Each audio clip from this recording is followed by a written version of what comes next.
बाबा आदर्श अभिभावक। एक दिन मैं मल्लेश्वरम स्थित वीरन्ना आश्रम में ठहरा हुआ था। वस्तुतः वह जागृति नहीं थी, वरन एक मार्गी आनंद मार्ग के सन्यासियों के ठहरने के लिए मल्लेश्वरम बेंगलोर में एक कमरे की व्यवस्था कर दिया था। उसी दिन शाम को 5:30 बजे के आसपास आचार्य राजीव और आचार्य संजीव नाम के दो सन्यासी मुझसे मिलने के लिए आए। उन्हें तमिलनाडु और केरल में नियुक्त किया गया था और दोनों नवयुवक थे और आयु में मुझसे छोटे थे। वरिष्ठ होने की हैसियत से उन दोनों की देखभाल करना मेरा कर्तव्य था, किंतु उन दिनों मेरी आर्थिक स्थिति अच्छी नहीं थी। मेरे पास इतने रुपए भी नहीं थे कि मैं उन दोनों के भोजन की व्यवस्था कर सकूं। मेरी समझ में ही नहीं आ रहा था कि मैं क्या करूं और क्या न करूं। ऐसी ही दुविधाग्रस्त मनस्थिति में मैं साधना करने बैठ गया। साधना के दौरान मैंने मन ही मन बाबा से कहा कि मैं समझ नहीं पा रहा हूँ कि क्या करूँ। मैं इतना अधिक चिंतित हो गया कि साधना करते करते मुझे रोना आ गया और उसी हालत में साधना में बैठे बैठे मैं करीब करीब सो गया। कुछ देर के बाद मैं उठा और गुरु पूजा किया। ठीक उसी क्षण किसी ने मुझे नमस्कार कहकर पुकारा। मैंने पलट कर देखा तो पाया कि वे मेरे दीक्षा भ्राता नरसिंहाचारी जी थे। वे बाबा के भक्त थे। उन्होंने कहा, दादा, मैं आपके लिए भोजन लेकर आया हूँ। मैंने पूछा, आपको कैसे पता चला कि हम लोग यहाँ हैं? उन्होंने कहा, मुझे खुद भी पता नहीं। मैं जब यहाँ आ रहा था तो मेरी पत्नी ने कहा कि हो सकता है कि आश्रम में और भी दादा आए हो, और यही सोचकर उसने करीब 4 व्यक्तियों के लिए भोजन तैयार किया और मुझसे कहा कि यह भोजन लेकर मैं तुरंत आपके पास पहुँच जाऊँ। मैंने हृदय की गहराई से बाबा को धन्यवाद दिया, क्योंकि उन्होंने ही मेरी प्रतिष्ठा को बचा लिया था। दक्षिण भारतीय भोजन था जिसे हम चारों ने आनंदपूर्वक खाया। उसके बाद वे दोनों सन्यासी अपने अपने कार्यक्षेत्र और आनंद मार्ग के आदर्श को लेकर जन भावनाओं की चर्चा करते रहे। फिर बातों ही बातों में उन्होंने कहा कि पिछले 6 माह से उन्होंने उत्तर भारतीय भोजन जैसे आलू पराठा, राजमा, पालक पनीर इत्यादि नहीं खाया था। उनकी बातों को सुनकर मैं सोच रहा था कि आज तो बाबा ने नरसिंहाचारी की पत्नी के माध्यम से भोजन की व्यवस्था कर दिया। अब देखें आगे क्या होता है। दूसरे दिन सुबह हम लोगों ने साधना किया और उसके बाद आसन करते समय मैं सोच रहा था, नाश्ते के लिए क्या किया जाए, नाश्ता कहाँ से आएगा। उसी समय बासवन्ना जी नाम के एक मार्गी का आगमन हुआ। उन्होंने हम सबको नमस्कार किया और कहा, दादा, आज मेरे पुत्र का जन्मदिन है। मेरी पत्नी ने आप सबके लिए नाश्ता भेजा है और आप सबको दोपहर के भोजन के लिए निमंत्रण भी दे रहा हूँ। कृपा करके आप सभी दोपहर में भोजन के समय हमारे घर पर आ जाएं। इतना कहकर उन्होंने नाश्ते की सामग्री कमरे में रखी और चले गए। उनका घर काफ़ी दूर था और मेरे पास बस किराए के लिए भी पैसे नहीं थे। पैदल जाने में लगभग पौन घंटे लग जाएंगे। इसीलिए मैंने उन दोनों से जल्दी चलने के लिए कहा।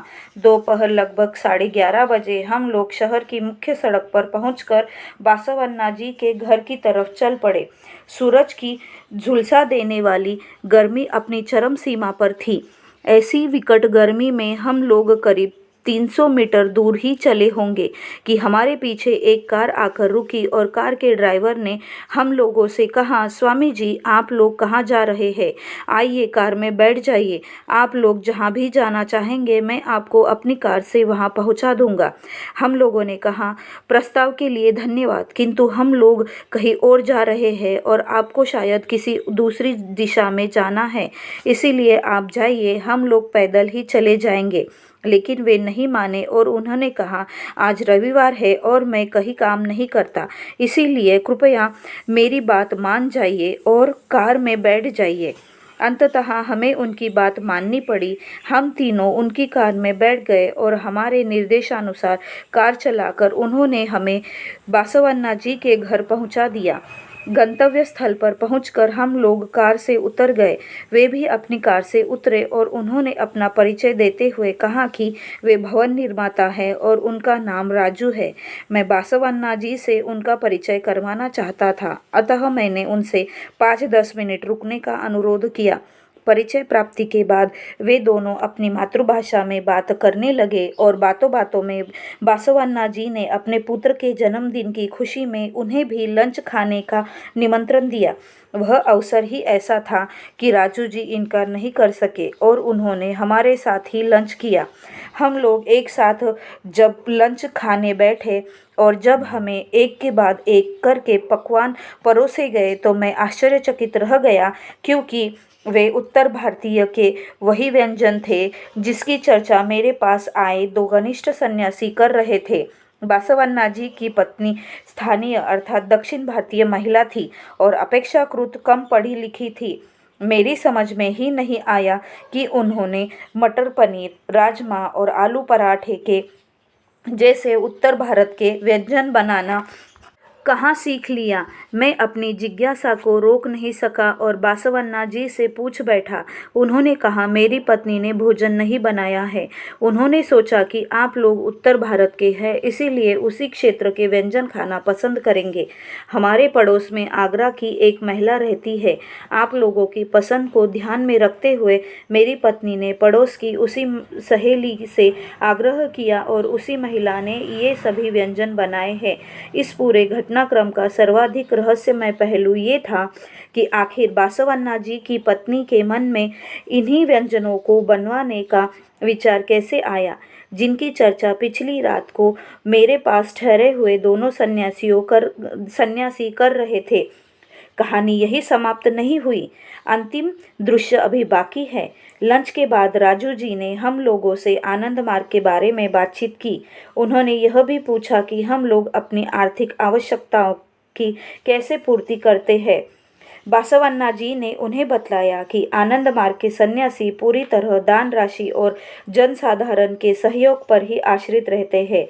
राजू जी ने तुरंत 500 रुपये का एक नोट निकाला और मुझे देते हुए कहा, स्वामी जी, मेरी तरफ से ये थोड़ी सी राशि स्वीकार कीजिए। मैंने उनकी उदारता का आभार माना और उन्हें धन्यवाद दिया। फिर उन्होंने अपनी कार में हम लोगों को हमारे आश्रम तक छोड़ दिया। बाद में उन्होंने भी दीक्षा ले ली और एक अच्छे आनंद मार्गी बन गए। उन दिनों 500 रुपये बहुत बड़ी राशि थी। राजू जी की उस दान राशि से मैंने उन दो सन्यासियों को उनके कार्यक्षेत्र तक जाने का किराया दिया और बाकी बची हुई राशि से मेरी 2 सप्ताह तक की समस्त आवश्यकताएं पूर्ण हो गई। सारांश यह, बाबा एक आदर्श अभिभावक है जो उन पर पूरी तरह आश्रित रहता है। बाबा उसकी पूरी तरह देखभाल करते हैं।